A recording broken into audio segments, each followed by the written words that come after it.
اعوذ باللہ من الشیطان الرجیم بسم اللہ الرحمن الرحیم یاسین والقرآن الحکیم انک لمن المرسلین صدق اللہ العظیم۔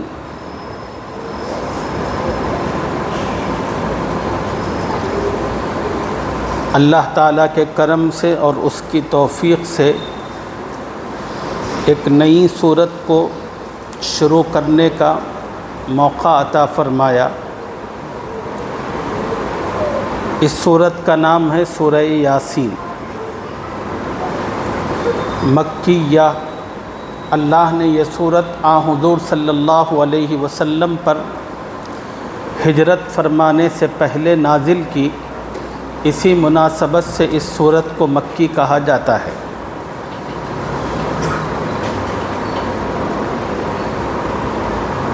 اس سورت کا مشہور و معروف نام سورہ یاسین ہے۔ اس سورت میں جو پہلی آیت اللہ نے رکھی ہے یاسین، اسی سے اس کا نام ماخوذ ہے، یعنی اسی پہلی آیت سے اس سورت کا نام لیا گیا ہے۔ بہت سارے مفسرین نے سورہ یاسین کے بہت سارے نام بیان فرمائے ہیں، ان میں سے مشہور دو نام ہیں۔ ایک نام ہے دافیہ۔ دافیہ کے معنی آتے ہیں جو شخص سورہ یاسین کی تلاوت کرتا ہے، اللہ تعالیٰ اس کی برکت سے مصیبتوں کو دور فرماتے ہیں۔ اس سورت کا ایک اور نام ہے قاضیہ۔ مفسرین نے فرمایا کہ جو مسلمان اس سورت کی تلاوت کرتا ہے، اللہ تعالیٰ پڑھنے والے کی حاجتوں کو پورا فرماتے ہیں۔ اس سورت کے بہت سے فضائل حضور صلی اللہ علیہ وسلم نے بیان فرمائے ہیں۔ ایک حدیث میں حضور صلی اللہ علیہ وسلم نے فرمایا، ہر چیز کا ایک دل ہوا کرتا ہے اور قرآن مجید کا دل سورہ یاسین ہے۔ سوال پیدا ہوتا ہے کہ حضور صلی اللہ علیہ وسلم نے سورہ یاسین کو قرآن کا دل کیوں کہا؟ وجہ یہ ہے کہ دل ایمان کا مرکز ہے۔ ایمان کا مرکز دل ہے۔ اسی دل کے اندر انسان کے اچھے خیالات بھی آتے ہیں، برے خیالات بھی ہوتے ہیں۔ اسی دل کے اندر ایمان بھی موجود ہوتا ہے، اسی دل کے اندر کفر بھی چھپا ہوا ہوتا ہے، اسی دل میں نفاق بھی موجود ہوتا ہے۔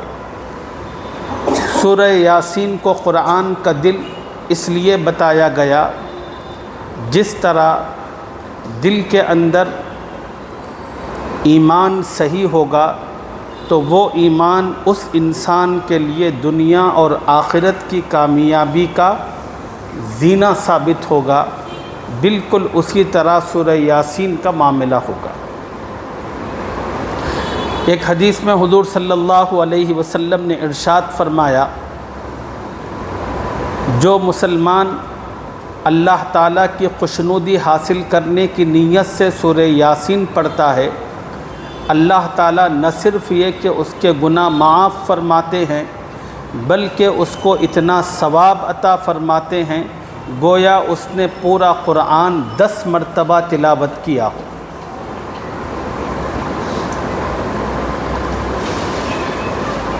جو ضرورت مند شخص چاشت کے وقت میں سورہ یاسین کی تلاوت کرتا ہے اور پھر اس کے بعد اپنے مطلب کے لیے دعا کرتا ہے، تو اللہ تعالیٰ کی ذات سے قوی امید ہے کہ اللہ اس کے مقصد کو پورا فرمائیں گے۔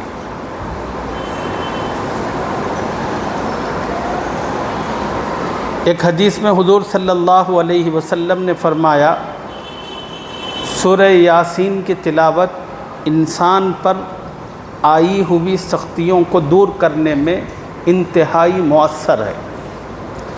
اسی لیے ہمارے اپنے بزرگوں اور اکابر کا معمول یہ رہا ہے، جب انسان انتہائی پریشانیوں میں گھر جاتا ہے اور انسان کو ان پریشانیوں سے باہر نکلنے کا راستہ نہیں ملتا تو سورہ یاسین کی تلاوت کے اہتمام کی تلقین کی جاتی ہے۔ یہ ایسی صورت ہے جو مومن اللہ کی رضا کے لیے خلوص نیت سے پڑھتا ہے، اللہ اس کی برکت سے ان مسائل سے نکلنے کا اس کو راستہ عطا فرماتے ہیں۔ اور نبی علیہ السلام نے ایک حدیث پاک میں فرمایا کہ لوگوں اپنے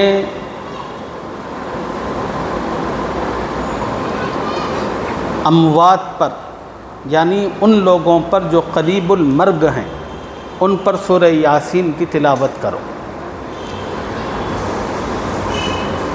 نبی علیہ السلام نے وجہ بیان فرمائی، قریب المرگ یعنی وہ لوگ جو زندگی اور موت کی کشمکش میں ہوتے ہیں، ایسے لوگوں پر سورہ یاسین کی تلاوت کرنے کا فائدہ یہ ہوگا ان کی روح نکلنے میں سہولت اور آسانی ہوگی۔ اللہ تعالیٰ اس صورت کی برکت سے انہیں روح نکلنے کی جو سختی اور مشقت ہے، اللہ تعالیٰ اس سے حفاظت عطا فرماتے ہیں۔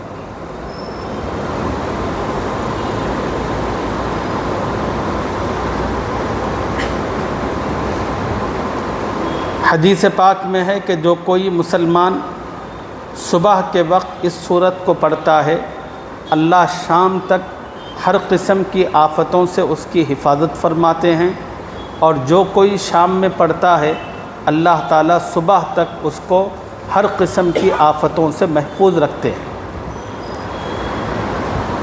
یہی وہ قرآن کی صورت ہے جس کے بارے میں حضور صلی اللہ علیہ وسلم نے یہ تمنا فرمائی کہ کاش یہ صورت میرے ہر امتی کے دل میں موجود ہوتی۔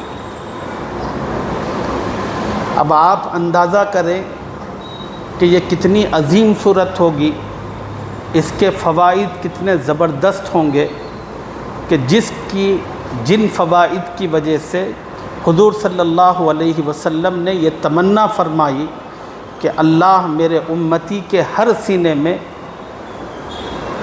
یہ قرآن کی صورت رکھتے۔ تو امتیوں کو بھی چاہیے نبی کی اس خواہش کا احترام کرتے ہوئے اس صورت کو یاد کرنے کی کوشش کریں۔ میرے نبی کی خواہش تھی کہ میرے ہر امتی کے سینے میں یہ صورت ہو، میں اپنے نبی کی خواہش کی تکمیل کرتے ہوئے اے اللہ اس کا حفظ کرنا چاہتا ہوں، اس کا حفظ میرے لیے آسان فرما دیجیے۔ پاؤ پارے کی تقریباً صورت ہے، روزانہ ایک ایک آیت، دو آیت آپ پڑھتے رہیں گے تو انشاءاللہ یاد ہوگی۔ اس کا اہتمام کیجئے اور نبی کی اس خواہش کو پورا کیجئے، کیا پتہ اس خواہش کی وجہ سے اللہ آپ کی مغفرت کر دے۔ اللہ کہے یہ وہ شخص ہے جس نے میرے نبی کی ایک تمنا پوری کی۔ اللہ کہیں گے کہ اے میرے بندے بتا تیری تمنا کیا ہے جس کو میں پورا کر دوں۔ اب ہم بندوں کی تمنا کیا ہو سکتی ہے؟ ہماری تمنا یہی ہوگی خدا تو ہماری مغفرت فرما دے۔ اس لیے اس صورت کو پڑھیے بھی پابندی اور اہتمام کے ساتھ۔ مختلف بزرگان دین روز مرہ کی زندگی میں بہت کثرت سے اس صورت کو پڑھا کرتے تھے۔ حضرت مولانا ابو الحسن علی ندوی رحمہ اللہ اس صورت کو روزانہ 14 مرتبہ پڑھتے تھے، اپنی تمام تر مصروفیتوں کے باوجود۔ پھر قرآن کی تلاوت کا جو معمول تھا وہ سب ذکر و اذکار کا اہتمام، کتابیں لکھنا اور مختلف قسم کی آپ کی وعظ و نصیحت کی دیگر مصروفیات، سبق پڑھانا، ان سب چیزوں کے علاوہ خصوصی معمول یہ تھا کہ دن میں 13 یا 14 مرتبہ آپ سورہ یاسین کی تلاوت کیا کرتے تھے۔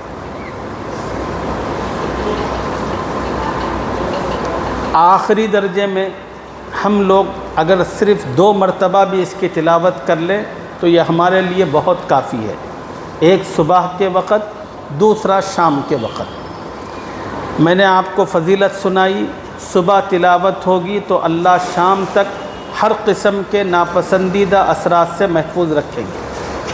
شام میں تلاوت ہوگی تو صبح تک حفاظت میں رہیں گے، یعنی 24 گھنٹے اللہ کی سیکورٹی میں رہنے کا نادر اور نہایت آسان ترین نسخہ ہے۔ اور میں نے آپ کو بتایا کہ یہ مکی صورت ہے۔ مکی صورتوں میں عمومی طور پر 4 مضامین ہوتے ہیں۔ پہلا مضمون قرآن پاک کی صداقت و حقانیت سے متعلق، دوسرا مضمون حضرت محمد الرسول اللہ صلی اللہ علیہ وسلم کی رسالت اور آپ کی پیغمبری سے متعلق، تیسرا مضمون اللہ تعالیٰ کی توحید سے متعلق، اور اس صورت میں خدا کی توحید کو اتنے باکمال طریقے پر بیان فرمایا گیا ہے، قرآن کی کسی اور صورت میں اتنا عمدہ طریقے پر خدا کی توحید بیان نہیں کی گئی۔ اور چوتھا مضمون ہے قیامت کا واقع ہونا اور اس میں جزائے عمل۔ یہ 4 مکی صورتوں کے بنیادی مضامین ہے۔ چونکہ یہ صورت بھی مکی صورت ہے، اللہ نے انہی 4 مضامین کو بڑی ترتیب کے ساتھ بہت بہترین طریقے پر بیان فرمایا ہے۔ سب سے پہلے اللہ تعالیٰ نے قرآن کریم کی حقانیت اور اس کی صداقت بیان فرمائی۔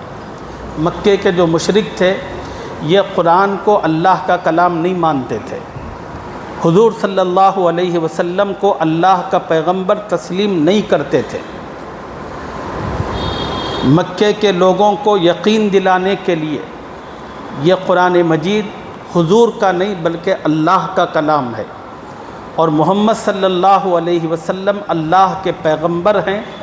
اللہ تعالیٰ نے اس کی صداقت کے لیے قرآن کی قسم کھا کر مضمون بیان فرمایا، یاسین والقرآن الحکیم، قسم ہے قرآن کی جو حکمت سے بھرا ہوا ہے۔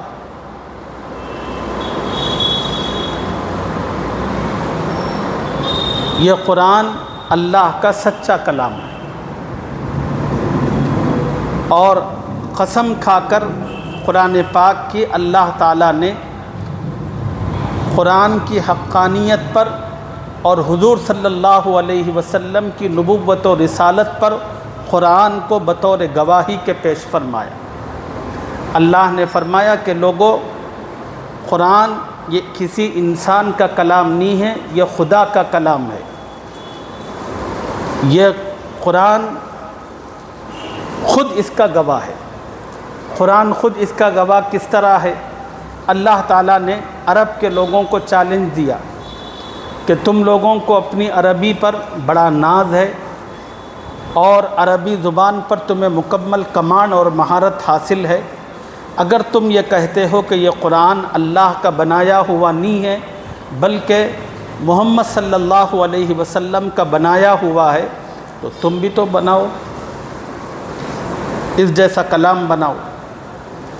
اور خدا کے اس چیلنج کے باوجود اور مشرکین کی جانب سے پوری کوشش کے باوجود وہ اس کلام کا جواب نہیں دے سکے، اس طرح کا کلام وہ بنا نہیں سکے۔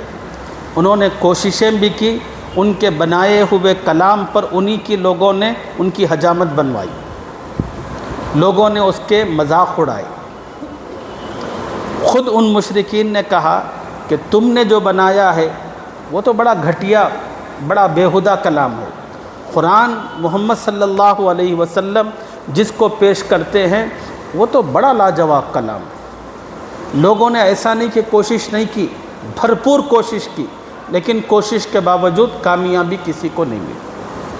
اب جن لوگوں نے 6 مہینے کی کوشش کے باوجود کچھ بنایا تھا، وہ ایسا تھا کہ اس کو سن کر خود مشرکین ہنسنے لگے، ہجو کرنے لگے۔ ایک شخص نے بنایا القارعۃ ملقارعہ، اس کے وزن پر الفیل ملفیل وما ادراک ملفیل، سب کے سب ہنسنے لگے۔ بھئی اس میں کوسی نہیں، انوکھی بات ہے۔ فیل کے معنی آتے ہیں عربی میں ہاتھی، الفیل ملفیل۔ اب بنانے والے نے بنایا تو اس کا ترجمہ یہ ہوا ہاتھی۔ کیا آپ کو پتہ ہے کہ ہاتھی کس کو کہتے ہیں؟ ہاتھی کیا ہوتا ہے؟ سب کے سب ہنسنے لگے۔